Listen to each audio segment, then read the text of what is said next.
So I picked up the Amyet S6. I'm not sure if that's how that you pronounce it, but that's my assumption. About a week ago to replace my Ridstar Q20, which got stolen. And I like the Amyet S6 because it's dual motor. You have 1,000 watts on each wheel, and it's dual battery. Two 52 volt, 25 amp hour batteries. So those are upgrades that I kind of wanted to make to my Ridstar anyways. So when I saw that the S6 just came with those things, I was pretty excited about it. So some of the upsides of the Amyet, I would say, are one, for the price. I got mine for $1,500. It's hard to beat the amount of torque you're going to get and the amount of battery life that you're going to get. Now with that said, this thing is a little bit rough. We'll just put it that way.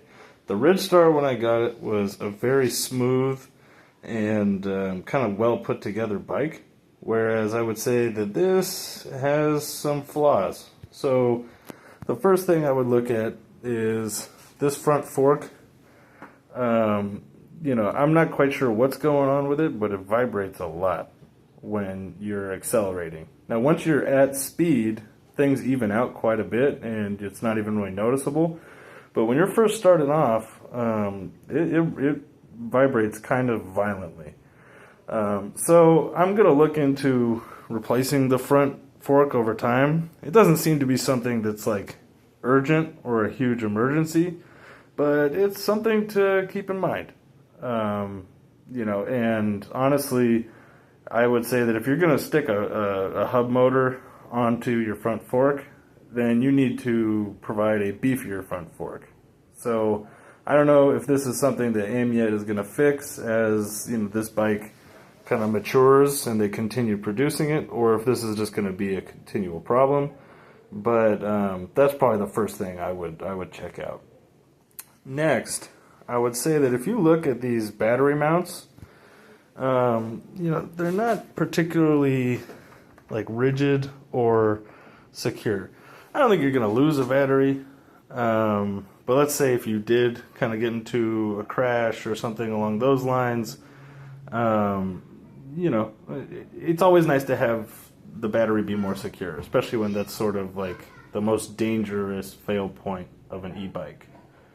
But with that said, the batteries are huge. I mean, 50 amp hours between the two of them is no joke. I took a trip from Long Beach down to Huntington Beach today, and there and back was about 30 miles, and I only used about 30% of the battery, and I was ripping pretty hard the whole time. It's not like I was taking it easy. So the range is for real.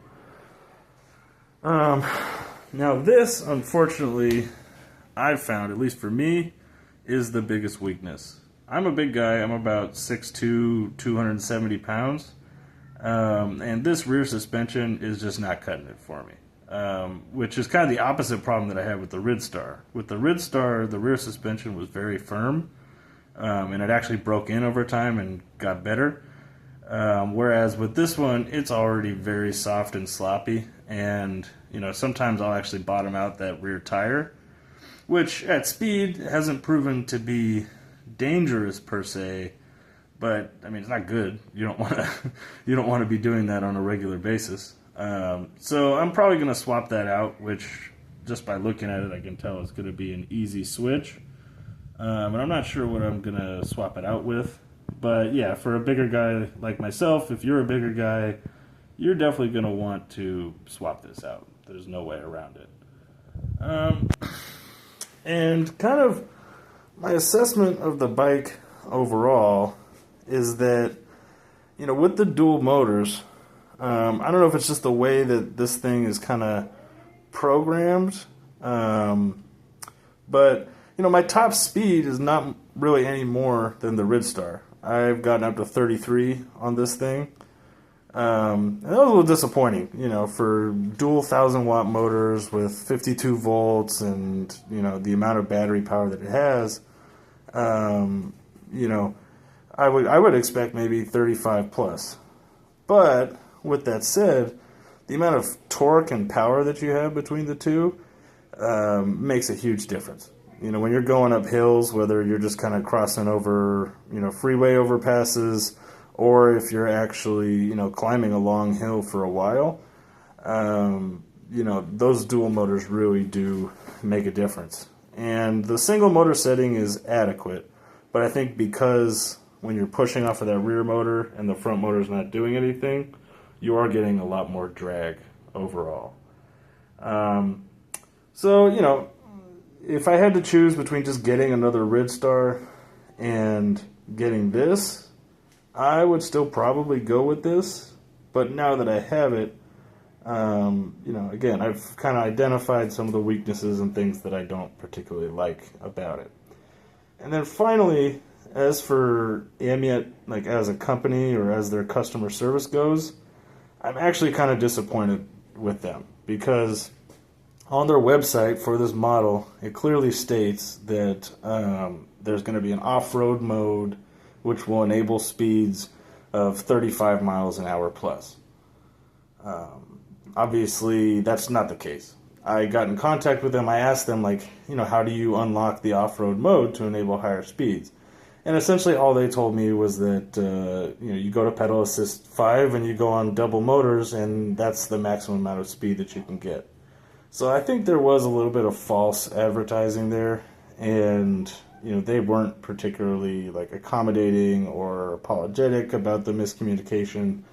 So, with all that said, I think it's still a really good value. There's not many other dual motor, dual battery bikes for $1,500 that are actually decent. And it's definitely sturdy enough to get you from point A to point B.